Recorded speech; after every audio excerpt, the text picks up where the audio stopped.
Please welcome former VC at Intel Capital, an entrepreneur with 3 Silicon Valley exits, and bayanipay's founder and CEO. Everybody, a round of applause for Winston Damarillo. Thank you, Robin. Two in a row, no? In the last week. So Robin and I actually was at the DevCon Summit, also one of our geek events here in the Philippines. So really excited to be back in the Philippines. Alam mo, I left during the pandemic. Our team of volunteers, DevCon, built RapidPass and all the technologies for the pandemic, and then I spent time in the US. So because you all take time to come here, I'm going to share with you the backstory of bayanipay as well. So when I went back to the States right after the pandemic, one of the things that was super exciting for me was the fact that during the pandemic, alam mo yung remittance from the Philippines, from the US to the Philippines actually increased. So all over the world, bumaba yung remittance, but in the American-Filipino corridor increased. And I kept asking, why? No? And one of the reasons why is that most of our OFWs, they left to work in countries, and during the pandemic, pinapauwi sila. Most of the Filipinos in America has moved to the US. And for them, hindi lang sila nagpapauwi ng pera from the remittance, but they also really considered to be citizens of 2 countries. Like I live in the US and I also live in the Philippines. I send money home to the Philippines for my kamag-anaks, but I'm also investing in my future back home in the Philippines. So nakikita niyo sa US, people really spend the time to send money home, and it has not decreased during the pandemic, it even increased. And during the recession right now, we're also seeing it's even increasing even more. So yung feedback ng Filipino-Americans in supporting our country is still really strong. So that in mind, nung pagka-uwi ko sa States, one of the things that I was thinking is, why is it still expensive to send money home? And why is it still, it's about 7.5%. So pag magpapauwi ka ng pera from the US to here, it's about 7.5%. Number 1. 2, why is it still inconvenient? Right? I still have to line up. Most Filipinos still line up, wait their turn, and then send money home in cash. And then third is, how come it's not a Filipino sending money home to the Philippines? So that's why we thought about bayanipay. So I want to thank my partners at the very beginning. Right? Sabi ko, sige, I'll start with the best. So I approached video. So ito si Ferdy and Nico, Jeannie, and a few folks from video. We were just brainstorming, like how can we make this such that we make it, since the Philippines is one of the countries that sends most of our professionals away from home, why don't we make a financial services that's really built just for us? So maraming inspiration yan. So again, more of the backstory. We chose the color purple because we want to treat our bayanis like royalty. And that was the reason of that. We chose the logo of a modified Spark because nag-aabot yan ng pera. Pinaghirapan ko para sa inyo. Those are all the things. So maraming, this is really built with a lot of passion and a lot of interest. But more importantly, I'll share with you, it's also built with a lot of innovation, and specifically Filipino innovation. So, next slide, please. So ito yung goal namin, right? Because of what I found out and because how important this is for me, one of the things we said, like, ano ba yung corridor ng America at Pilipinas? What are the things that we do, right? So let's not limit to remittance because America and Philippines are connected from a business standpoint. We have businesses in the US that buy from the Philippines, nag-export tayo, like in Seafood City, di ba? Maraming papadala doon. We obviously have both the global professionals and the global citizens that send money home. And then pagdating dito sa Pilipinas, most remittance company will only give you an option, right? You send money from a person to another person. So, minsan, I need to pay a condo, I need to pay hospitals, and this is when I discovered a new interesting term, kupit. Right? A lot of people send money to a relative that sometimes pay some or all of the money to where it's supposed to go. So that's one of the issues. So sabi natin, let's solve that. Let's build a product uniquely for Filipinos And when we're at it, let's make it so that three things has to be there. No fees, meaning lowest cost, actually. And convenience, best possible convenience. And more importantly, secure. So secure is an even more important word now, di ba? As you know, there's a lot of crypto crashes going on. A lot of people have lost money. And as you also know, crypto, people were saying that it's bypass the banks, let's use crypto. It's cheaper, it's faster, it's no regulation. But regulation is actually the thing that protects all of us, right? And so I wanted to let you know, banking regulations are there to save money for us. Mahirap lang siyang gawin. It's harder to deal with regulation. And the way to deal with complex regulation is not avoiding it, but by innovating even more. So that's what we did at bayanipay. So next slide, please. So we have this vision, global banking for global professionals, because we think na hindi lang remittance ang pangangailangan nating global professionals. We also need a real bank that really understands global professionals and things we need beyond remittance. So on the next slide, again, ito, talk to video, yung ibang, sabi ko, I have a startup idea. It's only been a year and a half, no, first, when we were doing this. And I remember when we were brainstorming this, people said, oy, nako, luma na yan, nobody's doing it, it's old, kaya niyo bang gawin yan? And then actually got really good guidance from Video here. So I considered our partner Video as co-creator of this idea for us. And the next slide, please. So the science behind this, ito yung I wish we have in the Philippines sooner rather than later. In America, open banking is already deployed. And open banking truly serves customers and truly reduces costs. And so what is open banking, right? And let's all help preach this so para bilisin nila. Open banking means that I can do electronic biometric verifications. I don't have to go to a branch to open a bank account, number one. Number two, I don't have to go to branch to connect the source of funds that I have to bayanipay. I just click password connect.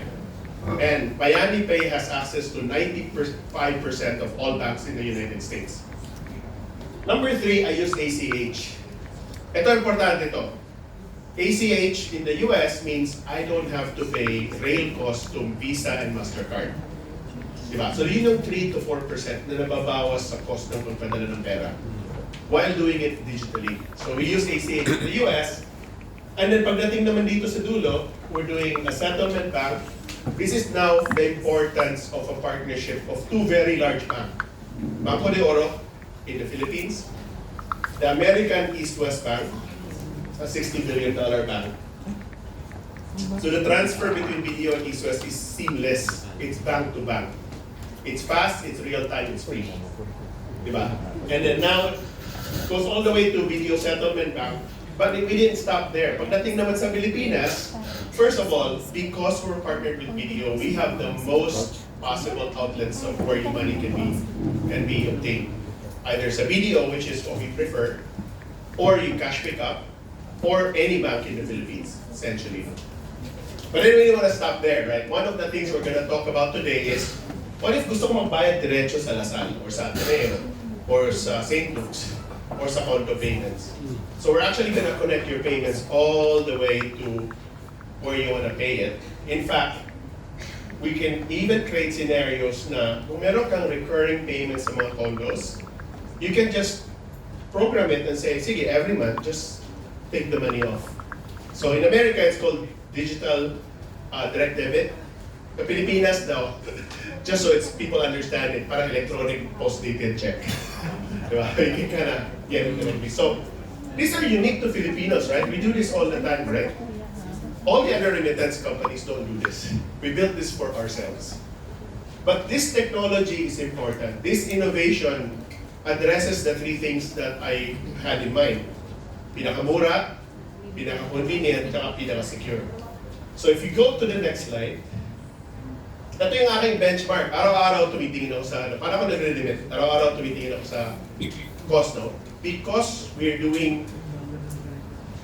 leveraging technology the way we're leveraging technology, and because we have banking partners the way we have banking partners, we can beat anyone. So think about this, 1-year-old startup competing with the largest remittance companies in the United States.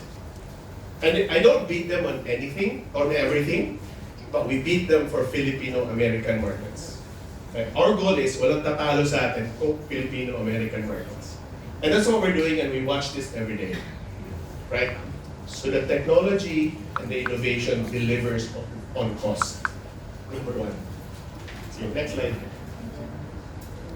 So, maliban dun, again, like I said, we didn't want to just send money home, right? We really want to build a bank for Filipinos. So for instance, as we mentioned earlier, our relationship with you is really acting as if we are your bank away from home, right? This is the bank, your bank away from home. We have a debit card, it says bayanipay. It's powered by East West Bank. So hindi mawala yung pera mo, it's FDIC guaranteed up to $250,000. It will give you discounts and cashback kung namimili ka sa Seafood City, which is where everybody buys their groceries in the US. Kung may payroll ka, papadala ka ng payroll mo through our cashback program. We also offer something like Remit Now, Pay Later kind of programs. Kasi sa Philippines, sa US, napansin namin, people send money 14 times. 12 times during their sweldo, one more time extra for Christmas, and one more time extra for back to school.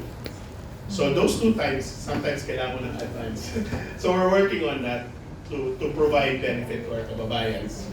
Then we give them a app that we will compare to any single app in the US. Now we consider mas magaling kami dyan all the time, right? And we always provide capabilities to do that. Pagdating naman sa Pilipinas, we've always maintained zero fees and high forex. So yun yung parang promise namin sa aming clients that we're always not get beat on those. And then finally, mahilig tayo sa rewards. So we're gonna add rewards program here. So what we're saying is that from a padala, from one person to the other, the goal of bayanipay is to be the best option for Filipinos, starting from America to here. So next slide.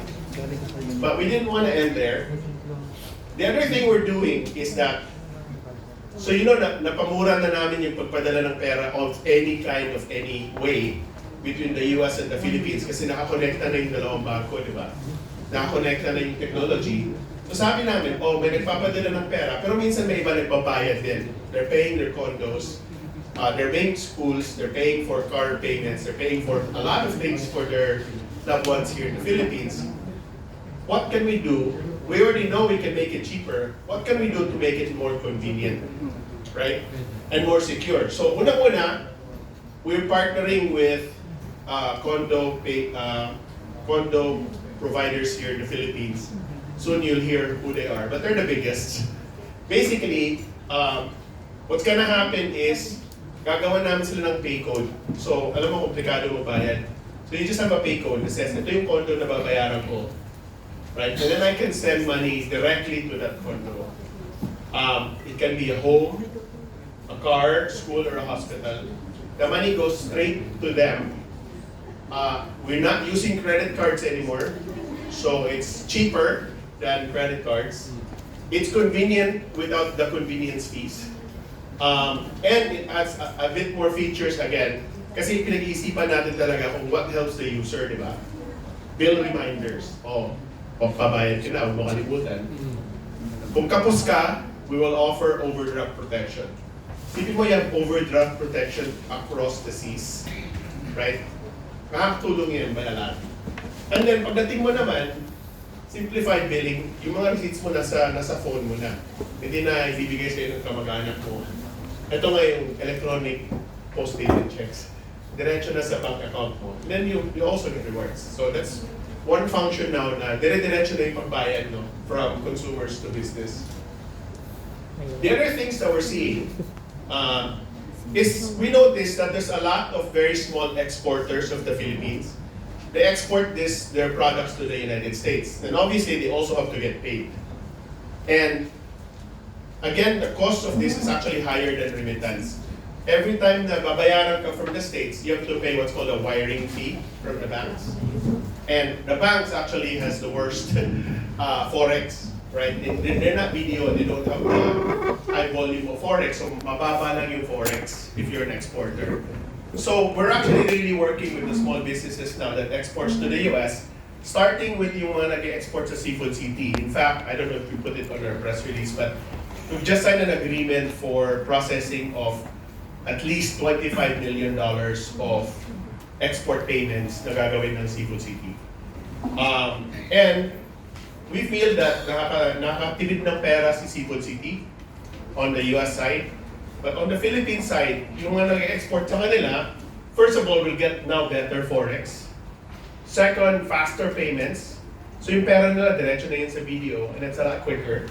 And finally, since alam natin na nag-export sila na sa US, alam natin na eventually babayaran sila, alam natin kung sino magbabayad sa kanila, we're actually opening another opportunity for small businesses para makakuha silang invoice financing. So habang nag-aabang ako ng pambayad nyo, utang muna ako sa delivery. So that's another value proposition that we're beginning to see by creating a truly parang cross-border global bank, right? This is the future, right? We're all going to be a global citizen and global businesses. Might as well have a global bank. Now, it's very hard to build a global bank because if you were to build a branch in the US, then you have to deal with the regulators in the US and the regulators in the Philippines. But by using technology and neo-banking and open banking, madali na siyang gawin. So this is one of the things that we're now able to do because of bayanipay. It's like, so people are asking, nagfo-focus ka lang between Filipinos in America and the Philippines. Is that a large enough market? Right? So, first thing is, yes, it's a really large market. The remittance volume from the United States to the Philippines is about $14 billion. Right? It's huge. Right? It's bigger than some industries. More importantly, we have 4.2 million Filipinos in the US that make over $93,000 per year. Actually, second largest earning ethnicity in the US. Filipinos in America make more money than whites in America. Right? And if we have Filipinos in America making more money than whites in America, how come there's no Filipino bank in America? Diba? So we thought, remittance is just the first place. We're just gonna start with that, right? The GDP of Filipinos in America is $146 billion. Almost kalahati na yan ng GDP natin. Imagine if we harness that, right? Imagine if we provide a bank na nakakaintindi ng Pilipino. And imagine if we connect them back to the Philippines. So that's really what we're going after in terms of our goal, right? And why we are so inspired to build bayanipay. We have already proven that the technology will make it cheaper. We are the cheapest way to send money home. But we can do better than that. We are also the most convenient way to send money home. And we can also now say, probably the most reliable and secure way to send money home. And not just to send money home, but to invest back home. Or to help, the Philippines. So, super inspired about this opportunity. I think I'm super grateful for the support we're getting from our partners at BDO. We're super proud about the innovation of Filipinos. This is built 100% by Filipinos, right? And yung technology na ginagawa natin, 80% of the complexity of what we do is built in America. Is built working with American banks, right? Connecting to the American open banking system. Actually, madali yung sa Philippines kasi tinutulungan kami ng video. But a lot of the innovation that we're able to do is done in the American stage. Yung kalaban namin doon, Americans. Right? And we're really, truly proud na if you get an opportunity to play with the app, to enjoy it. No? But I think this is just the beginning. This is just the American-Filipino corridor. In fact, nung nag-brainstorm kami ng business na to, we were gonna start with the easiest market to go after. I think it was Bahrain, di ba, Ferdy? So we were thinking, Bahrain na muna para mas madali. And then we were challenged by the chairman and the CEO of BDO. Yeah, why don't you start with the largest market and the most regulated country in the world, right? So we started in the US. And I'm grateful that we did that because now that we made it work in the US, stay tuned, madali na lang to open in Canada, UK, Europe, Middle East, right? And to have some brand, di ba? Di ba nakakatawa na Pilipino ka, wala ka sa Pilipinas, the product you use to send money home is named Bayani. Right? And you know that it's built by Filipinos, it's owned by Filipinos, and it's intended only for that. And this is why it's super inspiring for me. Because I moved to the US when I was 19. And when I moved to the US when I was 19, all the challenges that are newly transplanted kababayans have that same problem, di ba? Pagdating ko, I don't have a credit card. I don't have a credit score. Right? I wait for my salary so I can send cash over the counter. I don't have the benefit of cashback on my debit card. Right? Maraming disadvantage eh. And if we have the ability to fix that, right, I'd like to make my 19-year-old self proud. And I am proud, and so we're super excited to do this. Watch out lang, our growth is looking exponential. The 7,000 is just to prove na kaya namin at scale. But our vision is far, far, far larger than that. And so I'm super excited to share this with all of you back home. We are building a product that we're excited, and I think this is pretty timely. I was always joking na at least yung financial inclusion natin, walang possibility of financial inclusion in these crypto times. But so thank you for your support. I'm really looking forward to answering any questions you might have later on. And like I said, I want to acknowledge all our partners, the team that built it, they're here. Yan, si Johnny, si Rex. I think finally, nakikita-kita na we built this during the pandemic, so we're all like on Zoom. But it's good to see the product at work. Yeah. Thank you, Robin. We'll get back to you.